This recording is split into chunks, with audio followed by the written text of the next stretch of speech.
menghubungkan mata batin dengan kemampuan seseorang untuk melihat hal-hal gaib, seperti jin, setan, dan lain-lain. Padahal pada hakikatnya,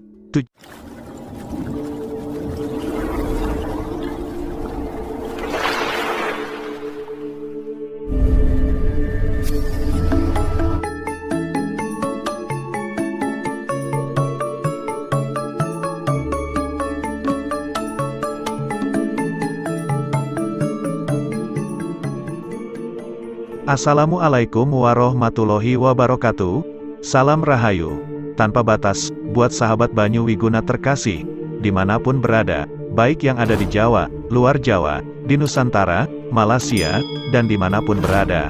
Semoga Anda kita semua dalam keadaan rahayu tan kena owah. Di zaman sekarang ini, banyak orang yang salah dalam memahami yang namanya mata batin. Mereka selalu menghubungkan mata batin dengan kemampuan seseorang untuk melihat hal-hal gaib, seperti jin, setan, dan lain-lain. Padahal pada hakikatnya, tujuan membuka mata batin adalah agar seseorang tersebut dapat memahami hubungannya dengan Sang Pencipta, serta membantunya dalam perjalanan spiritual untuk bertemu dengan Sang Guru sejati atau jati dirinya.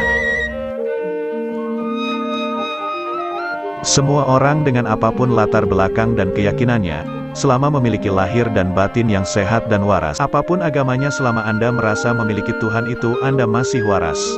Jika mereka mau belajar, mereka memiliki potensi yang sama untuk bisa membuka mata batinnya. Satu hal yang harus diingat, bahwa mata batin yang sekalinya terbuka, maka akan membawa konsekuensi tertentu, dan hal itu tidak akan bisa ditutup kembali. Jika Anda berniat untuk mempertajam mata batin Anda, maka ada beberapa kebiasaan sehari-hari yang bisa membuka mata batin, paling tidak bisa membuat Anda semakin peka. Namun sebelum kita bahas mengenai hal itu, ada satu hal yang paling utama dalam mempelajari ilmu untuk membuka mata batin, yaitu wajib memiliki guru pembimbing. Carilah seorang guru yang memang benar-benar memiliki kapabilitas dalam ilmu spiritual, karena kesalahan dalam mempelajari ilmu untuk membuka mata batin akan bisa membuat orang menjadi kehilangan akal sehatnya atau menjadi gila. Seorang guru akan bisa membaca dan menentukan metode yang tepat dan paling sesuai bagi muridnya untuk belajar membuka mata batin, karena antara murid yang satu dengan yang lain akan memiliki metode yang sedikit berbeda. Itulah pentingnya memiliki guru yang bisa diajak bertatap muka langsung. Dan berikut ini adalah kebiasaan-kebiasaan yang bisa membuka mata batin Anda, atau paling tidak membuat mata batin Anda semakin terasah dan peka. Sebelum Banyu Wiguna menjelaskan lebih jauh, saya ucapkan terima kasih buat yang baru pertama kali menemukan video dari kami. Semoga video dari kami bisa bermanfaat, buat yang sudah lama duduk menyimak video dari kami, namun sebab sibuk di dunia nyata dan mungkin tertinggal pembahasan dari video kami sebelumnya, silahkan acak-acak saja di deretan video kami. Silahkan acak-acak saja.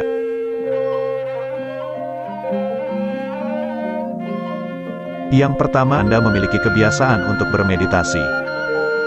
Salah satu tujuan dari meditasi adalah untuk bisa memusatkan pikiran, sehingga indera kita akan semakin sensitif untuk bisa merasakan hal-hal yang terjadi di alam semesta ini. Dengan bermeditasi secara rutin dan benar, kita akan dapat menyelaraskan antara batin atau pikiran dengan perbuatan dan kata-kata, karena ada saja orang yang kelihatannya baik secara kata-kata dan perbuatan, namun menyimpan hati seekor ular yang berbisa. Pada pencapaian tingkat meditasi tertentu, seseorang akan bisa berdialog dengan diri sejatinya. Dia akan bisa menemukan berbagai jawaban dan solusi atas segala masalahnya, di mana itu semua berasal dari dalam dirinya. Seseorang yang berhasil menguasai meditasi kesadaran tingkat tinggi, maka dirinya akan senantiasa terhubung dengan kesadaran alam semesta, sehingga dia akan mampu melihat dan merasakan banyak hal yang tidak dapat dilihat serta dirasakan orang biasa. Meditasi Anda akan sangat efektif dan semakin kuat hasilnya apabila dilakukan di tempat-tempat yang dianggap wingit dan sakral, serta dilakukan pada saat lewat tengah malam, terutama pada malam-malam sakral seperti Selasa Kliwon dan Jumat Kliwon. Kebiasaan yang bisa membuka mata batin Anda yang kedua adalah berpuasa, tidak masalah apapun jenis puasanya.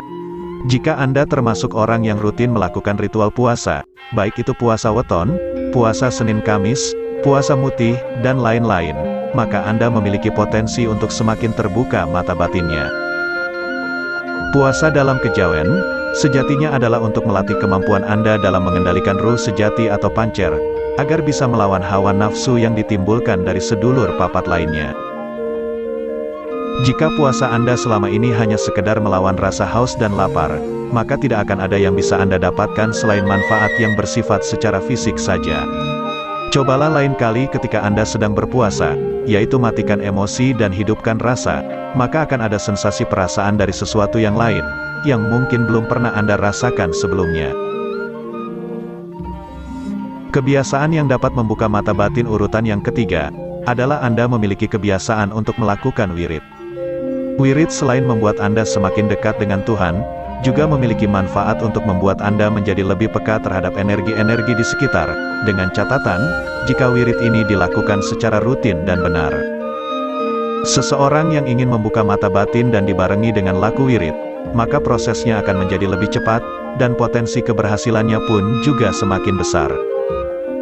Kebiasaan yang dapat membuka mata batin urutan keempat dan sekaligus yang terakhir, adalah jika Anda senantiasa menjauhi larangan agama. Ibarat mesin, dosa yang kita lakukan akan dapat mempengaruhi kinerja terbukanya mata batin kita. Semakin banyak dosa yang diperbuat, maka akan semakin lemot pula proses terbukanya mata batin. Di dalam budaya Jawa ataupun kejawen, dosa yang harus dihindari tersebut biasa dikenal dengan istilah moh limo, di mana moh limo yang pertama adalah moh mabuk atau tidak boleh mabuk-mabukan. Efek dari mabuk ini akan sangat fatal bagi orang yang ingin terbuka mata batinnya, karena efek dari mabuk akan bisa mempengaruhi akal sehat manusia, sedangkan memiliki jiwa dan raga yang sehat, adalah salah satu syarat utama jika ingin membuka mata batin. Selanjutnya moh limo yang kedua adalah moh main, yaitu tidak boleh berjudi. Berjudi di sini tidak hanya sebatas dalam permainan kartu remi atau domino saja, melainkan semua bentuk permainan atau perilaku yang mengandung unsur judi. Dengan berjudi, akan membuat kekuatan mata batin menjadi lemah, karena orang tersebut sudah dikuasai oleh nafsu harta dunia. Setelah menjadi lemah, maka secara perlahan-lahan, kekuatan mata batin yang semula dimiliki akan berangsur-angsur menghilang, bahkan akan menyebabkan sakit apabila dipaksa digunakan. Kemudian moh limo yang ketiga adalah moh madon atau tidak boleh bermain perempuan atau berzina. Meskipun moh madon merujuk pada kaum laki-laki, namun pantangan ini juga berlaku bagi kaum perempuan. Percaya atau tidak, apabila seseorang yang memiliki ilmu mata batin melakukan dosa yang satu ini, maka kemampuan yang dimilikinya akan hilang secara tiba-tiba. Moh limo urutan keempat adalah moh madat, yang artinya tidak boleh memakai narkoba, atau zat adiktif lainnya. Moh limo yang kelima atau terakhir adalah moh maling, yaitu tidak boleh mencuri. Jika seseorang sudah dikuasai nafsu untuk mencuri, yaitu mencuri dalam arti tamak dan bukan karena suatu keadaan yang menyangkut kelangsungan hidup, maka orang tersebut sudah dikuasai oleh nafsu duniawi. Semua keterangan dari video ini mungkin tidak akan banyak berlaku atau sesuai dengan orang yang memang dari lahir sudah terbuka mata batinnya, karena kekuatan takdir lebih kuat dari apapun juga. Sahabat Banyu Wiguna yang terkasih, semua kita kembalikan pada Tuhan Yang Maha Kuasa. Banyu Wiguna tidak pernah memaksakan panjenengan agar percaya dengan apa yang Banyu Wiguna bedah di video ini. Bagi yang percaya silahkan, bagi yang tidak percaya anggap saja sebagai hiburan.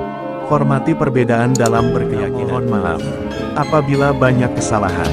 Semoga sedikit bermanfaat. Salam Rahayu tanpa batas. Wassalam.